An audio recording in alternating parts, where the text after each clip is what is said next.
So I have both been given and given a lot of advice in my lifetime, right? I'm only about to be 36, so I know I don't have the years that some of you do, but I've been given a lot of advice in life, right? As I got married, certainly I received a lot of advice from different people. Some of it good, some of it not so good.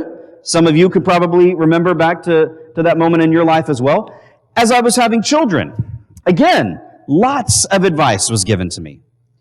I'd say most of it not all that great. Only some of it moderately successful, right? Because all children are different. That's the real thing you learn as a parent. That regardless of all the advice that somebody gives you, you really just got to experience it on your own.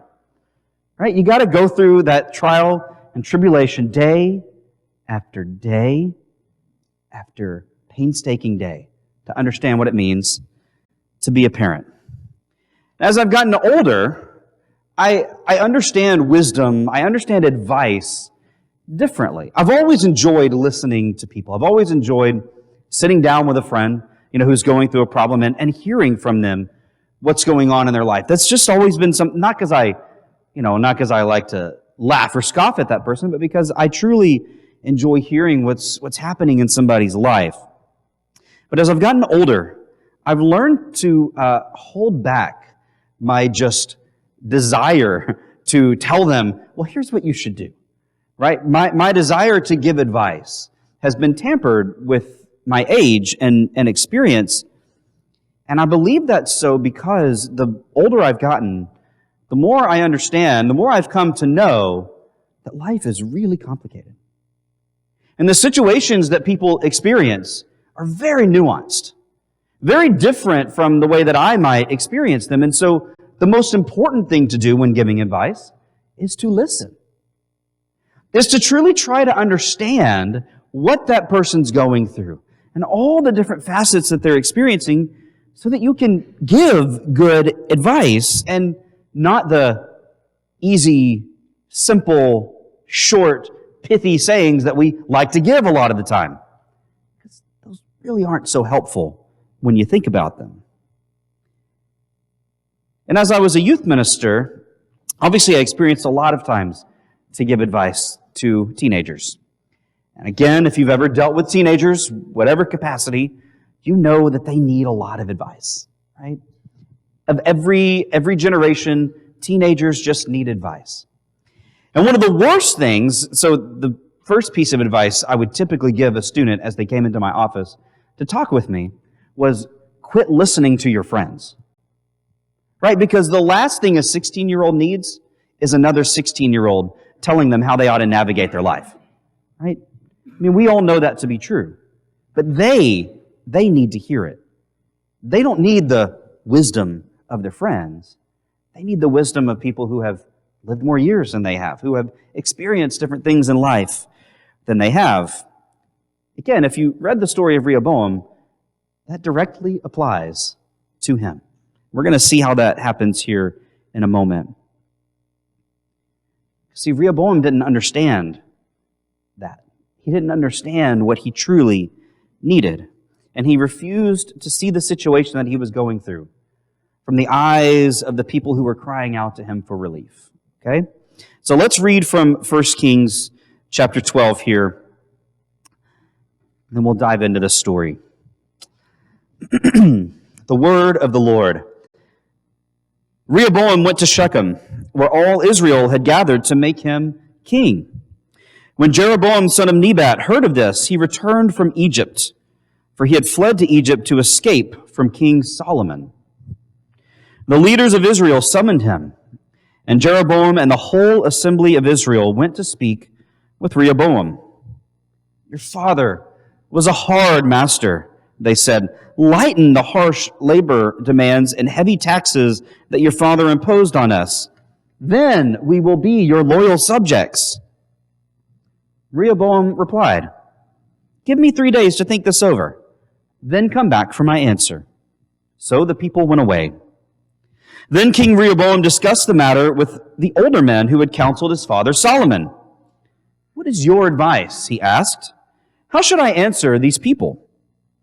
The older counselors replied, If you are willing to be a servant to these people today and give them a favorable answer, then they will always be your loyal subjects." But Rehoboam rejected the advice of the older men and instead asked the opinion of the young men who had grown up with him and were now his advisors. "What is your advice?" he asked them. "How should I answer these people who want me to lighten the burdens imposed by my father?" The young men replied, "This is what you should tell those complainers who want a lighter burden. My little finger is thicker than my father's waist.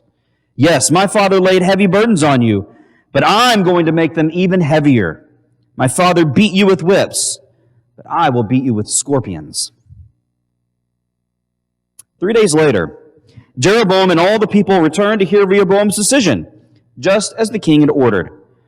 But Rehoboam spoke harshly to the people, for he rejected the advice of the older counselors and followed the counsel of his younger advisors.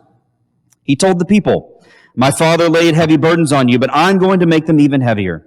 My father beat you with whips, but I will beat you with scorpions." So the king paid no attention to the people. This turn of events was the will of the Lord, for it fulfilled the Lord's message to Jeroboam, son of Nebat, through the prophet Ahijah from Shiloh. When all Israel realized that the king had refused to listen to them, they responded, "Down with the dynasty of David. We have no interest in the son of Jesse. Back to your homes, O Israel. Look out for your own house, O David." So the people of Israel returned home, but Rehoboam continued to rule over the Israelites who lived in the towns of Judah. King Rehoboam sent Adoniram, who was in charge of the labor force, to restore order, but the people of Israel stoned him to death. When this news reached King Rehoboam, he quickly jumped into his chariot and fled to Jerusalem. And to this day, the northern tribes of Israel have refused to be ruled by a descendant of David. When the people of Israel learned of Jeroboam's return from Egypt, they called an assembly and made him king over all Israel. So only the tribe of Judah remained loyal to the family of David. I'll jump down to verse 25. Jeroboam then built up the city of Shechem and the hill country of Ephraim, and it became his capital. Later he went and built up the town of Peniel. Jeroboam thought to himself, "Unless I am careful, the kingdom will return to the dynasty of David. When these people go to Jerusalem to offer sacrifices at the temple of the Lord, they will again give their allegiance to King Rehoboam of Judah. They will kill me and make him their king instead." So on the advice of his counselors, the king made 2 gold calves. He said to the people, "It is too much trouble for you to worship in Jerusalem. Look, Israel, these are the gods who brought you out of Egypt." He placed these calf idols in Bethel and at Dan and at either end of his kingdom. But this became a great sin, for the people worshipped the idols, traveling as far north as Dan to worship the one there. Jeroboam also erected buildings at the pagan shrines and ordained priests from the common people, those who were not from the priestly tribe of Levi. And Jeroboam instituted a religious festival in Bethel, held on the 15th day of the 8th month, in imitation of the annual festival of shelters in Judah. There at Bethel, he himself offered sacrifices to the calves he had made, and he appointed priests for the pagan shrines he had made. What a story. What a story. I told you, it really kind of preaches itself. I want to talk about Rehoboam and then Jeroboam and see where these conversations take us. You know, to talk about Rehoboam, we have to talk about his place in history, of course, because you can't talk about Rehoboam without first acknowledging who his father and grandfather are. His ancestry is incredibly important.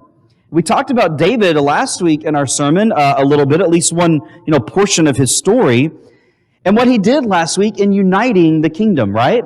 The tribes of Israel, the northern tribes, had come to him and said, "Be our king." He accepted that offer after 7 years of rejection by them and decided, "Okay, I will be your king." And then he moved the Ark of the Covenant to Jerusalem, again, as a way to unite this people under one ruler. That's David. What about Solomon, right? How does Solomon, the father of Rehoboam, play into this? Well, he had many prosperous years after David as king, didn't he? But his years weren't without their difficulties as well. While Solomon might have been blessed with wisdom to rule, he certainly didn't make a ton of great choices as a husband. Right? He could have used some more husbandly advice, I think.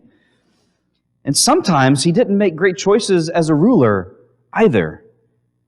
And so we come now to Rehoboam. That leads us to Rehoboam here.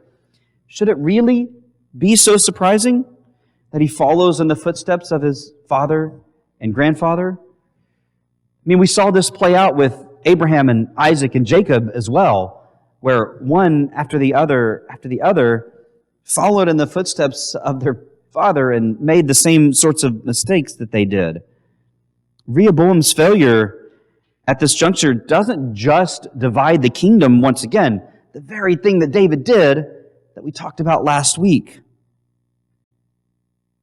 It doesn't just divide the kingdom here after it was united. His failure, Rehoboam's failure, leads to Jeroboam establishing this new worship in the northern kingdom of Israel, which we're going to discuss here in a little bit. Because you see, the choices that we make, the sins that we commit, the things that we do in life, rarely only affect us. And that's certainly the case with Rehoboam. He made a choice. He made a choice that ultimately led Jeroboam to establishing a new religious order in the kingdom of Israel, which of course led the people away from worshiping Yahweh. So let's talk about Rehoboam's wisdom, or really a lack of it. Because he was confronted with a choice in this story. Right? He inherited a prosperous kingdom from Solomon, a prosperous kingdom in terms of material wealth, also in terms of military strength and might. Right? Solomon did a great job of building up the army of Israel. He did a great job of establishing Israel as being a wealthy nation. But then we have to ask the question, how did Solomon do that? Well, we might say in his great wisdom, he did it, right? The wisdom that the very living God gave to him. Perhaps that's true. But he also did it on the backs of his people. He also did it by enslaving his people, whom he committed to a workforce to build both the temple and then to spend twice as long building his own palace. If you remember back to the story of Solomon, he spent 7 years building the temple. That's great. But then he spent 13 years building his own house. Which one do you think he gave a higher priority to? But it wasn't just that he placed a higher priority on his own house. It was that he did it by enslaving his own people. He committed them to his workforce, and not because they had chosen to do so. And if you think back to Samuel, this was the very thing, or one of the very things that Samuel was concerned about, is what he told the people about. If you get a king, one of the things that he might do is enslave you. He might force you to work for him in ways that you don't want to. And they said, cool, give us a king anyway. We'll take that. We're ready for that risk. And that's precisely what Solomon did. And so now the people, they offer Rehoboam a choice. Lighten our load. And notice what they said. They didn't say, we want to never work for you again.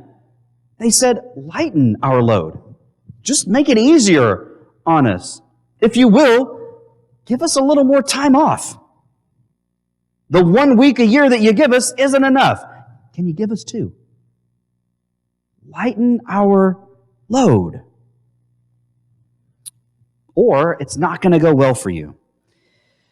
So notice Rehoboam's response in this moment. Is he wise? Right? That's the question that we're looking at.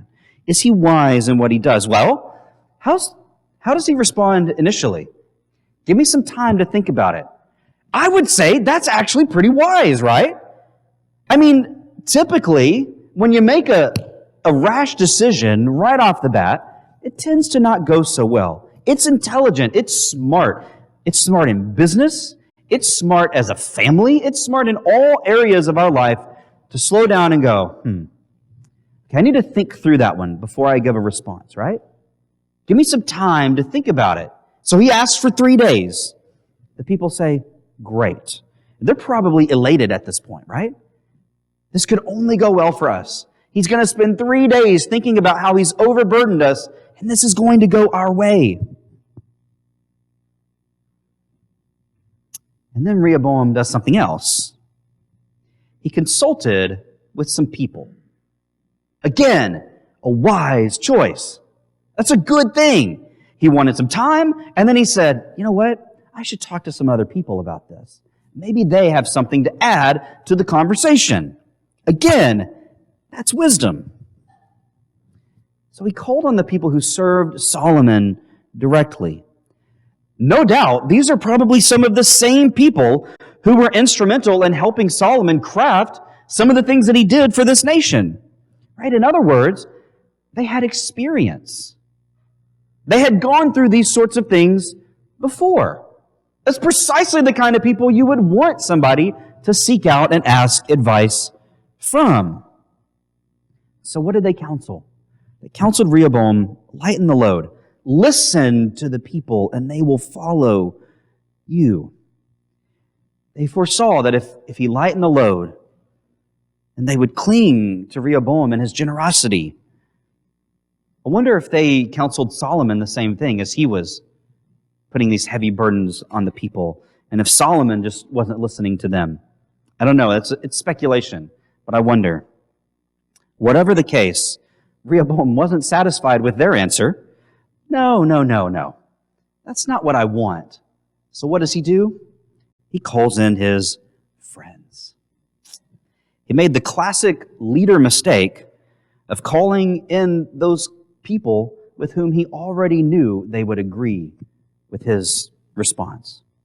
He wanted what we call yes men, right? You've heard that term before, right? A leader surrounds him or herself with yes men, with people that are just going to agree with whatever they want to do because they want to do it. That kind of leader isn't concerned with whether they get the right answer. They're concerned with whether people support their answer. You see, great leaders need people around them to challenge them. Great leaders know that they need people around to make opposing arguments, right? To say, hold on, let's think about this from another angle. Maybe there's a different way that we can talk about this and get to a different answer. A great leader doesn't put down those who disagree with them. A great leader doesn't call those who disagree with them human scum. A great leader welcomes input and advice, even when it isn't what they want to hear. Rehoboam was no great leader. No great leader. And his folly was disastrous for the whole nation of Israel. So we have to talk about Jeroboam too. What about him? Well, who is Jeroboam? Well, if you really want to get a fuller sense of who he is, you have to go back and read chapter 11 as well, which, of course, we didn't do. But chapter 11 begins with Jeroboam combating, or having this conflict, with Solomon, because Solomon has placed this heavy burden on the people to work for him. And, of course, we see the conclusion of this, where he becomes the king over the northern tribes and leads them all into sin. And the sin that Jeroboam enacts doesn't end with his reign. If you have ever read through Kings or Chronicles, you will know that every single king, every single one of them, in the northern tribes, every king is measured by whether they did away with the sin of Jeroboam, the son of Nebat. Every single king. And that's why every single king, no matter whether they did good things or not, every single king is declared a wicked and bad king in the Hebrew Bible, because they didn't do away with the golden calves at Dan and Bethel, the sin that Jeroboam, son of Nebat, led the nation of Israel into. Every king is measured by this sin. Again, the things that we do don't just affect us. Jeroboam set up these calves, and for generations, for hundreds of years after his time, the people continued to fall into this sin because of what he did. And you can kind of see the genius of what Jeroboam did, at least from a political standpoint, right? I use that word genius very cavalierly in a way. He placed two idols in the nation, right? One in the north and one in the south.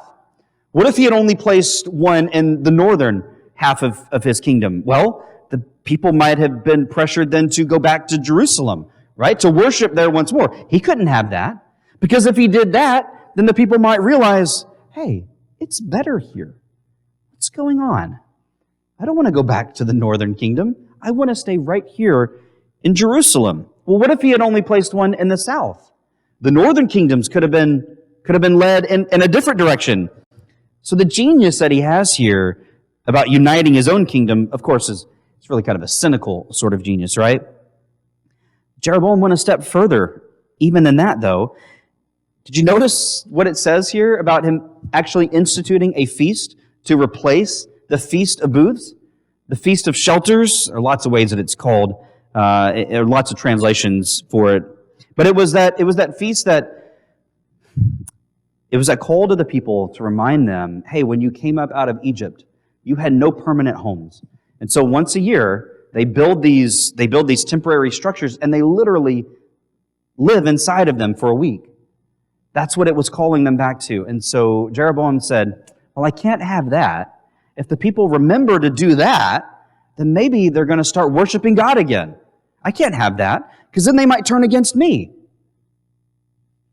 So he sets up this whole new feast to draw them away, to pull them into his sin. In every way conceivable, Jeroboam attempted to strip the northern tribes of any connection to the southern kingdom. And of course, from this point onward, the northern and the southern kingdoms are essentially at war with each other. They have a few brief moments in their history where they kind of come together and work together a little bit, but it quickly fizzles out, and they go back to being at odds with each other. Rehoboam and Jeroboam ruined the nation of Israel. Again, from a lack of wisdom, I would say. But this leads us into a final conversation here that I want to have of what kind of leadership is best. And the discussion about Jeroboam and Rehoboam today has as its kind of basic question, what makes a good leader, right? What kind of leadership is best? And I think there are a lot of ways that a person could answer that question about what makes a really good leader. One way to answer that would be to kind of point to great leaders throughout history, right? Maybe even look at some of our own presidents and say, hey, that was a good leader, right? Emulate that person and you'd be a really good leader. You could pick up books by a guy like John Maxwell who writes all these leadership books, and they're really good, right? That could be a way to do it, to have conversation with people who are talking about these sorts of things, about what makes a really good leader. Or you could go and read the words of Jesus. I'm glad Mike brought this up earlier. Of course, he had no idea that I was going to talk about Matthew 20 this morning, but I want to turn to Matthew 20 together here.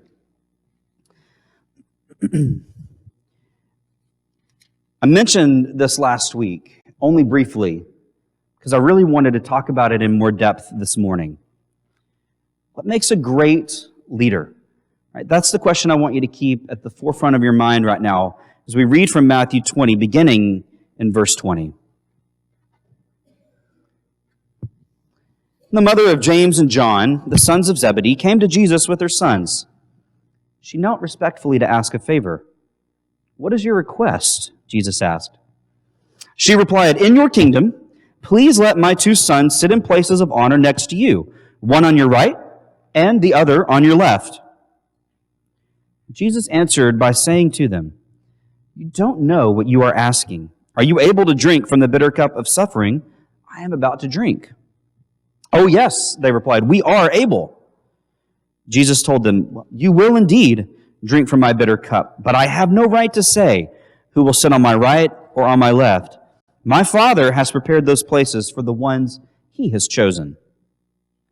When the other 10 disciples heard what James and John had asked, they were indignant, outraged. "This is scandalous. How could you dare ask Jesus this sort of question?" Jesus called them together.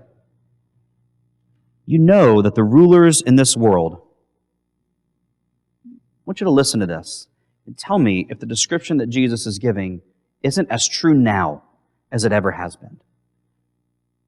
Just look me in the eye after this and tell me that Jesus' words here aren't accurate of our leaders as well. Okay? "You know that the rulers in this world lord it over their people, and officials flaunt their authority over those under them. But among you, it will be different. Whoever wants to be a leader among you must be your servant. And whoever wants to be first among you must become your slave. For even the Son of Man came not to be served, but to serve others, and to give His life as a ransom for many." So what did Jesus say here? Servant leadership is the only kind of leadership that a Christian ought to know. Let's be honest. The church has not always been great at this either. Right? I don't just mean our church. I mean the church at large, right? Church has not always been great at this. The church has often had leaders who don't exhibit the very qualities that Jesus is talking about right here. But servant leadership outshines the rest because a servant leader focuses on the people rather than on himself or herself. A servant leader asks the question, "What do you need from me?" and not the question, "Hey, what are you going to give to me?" Any leader who claims to be Christian, must serve in this way. Any leader who claims to be Christian must be a servant leader. We cannot call anybody who's not a servant leader a Christian leader, okay? Doesn't matter who they are. It doesn't matter what office they hold. They cannot be a Christian leader if they don't serve in this way. We can't help change. We can't help bring change for the world through leadership if we're acting precisely the way that Jesus says we're not supposed to act in this passage. The leadership that Jesus values, that we ought to value, is servant leadership. So look back at Rehoboam. Look back at Jeroboam. Did they enact the quality of servant leadership? Obviously not, right? And so they were not good leaders. They were not the kind of leaders that we look to and say, "I want to be like that guy. That's precisely the kind of leader I want to be." No, of course not.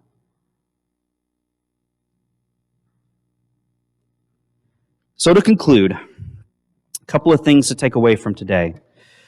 The first is, are you good at listening to advice, even when it may be difficult to hear? That can be a tough one, right? Because we all want to hear advice that sounds good to us. We all want the advice that tells us we're doing the right thing. It's hard to have somebody walk up to us and say, "I think you ought to rethink what you're doing there. Perhaps you could do it a little bit differently." Right? That's hard to hear.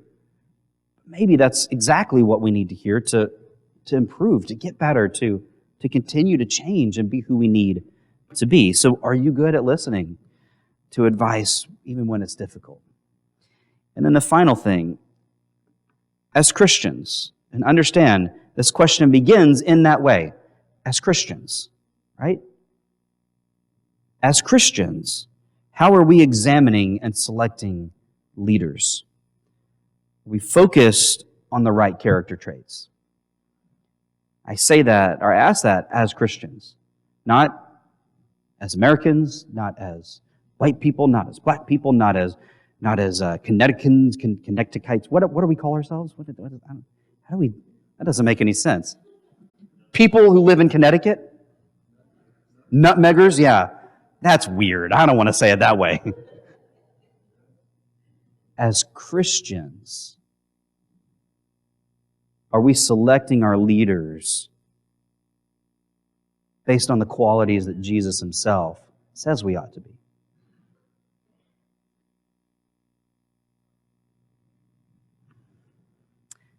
It can be a difficult question to answer,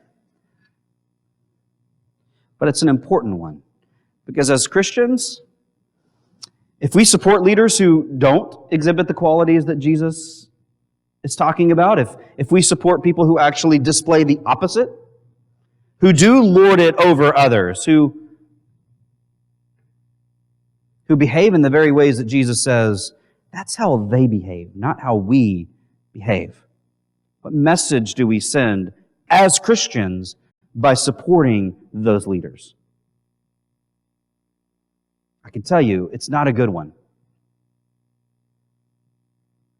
So how do we select and support leaders who exhibit the qualities that Jesus himself talks about here?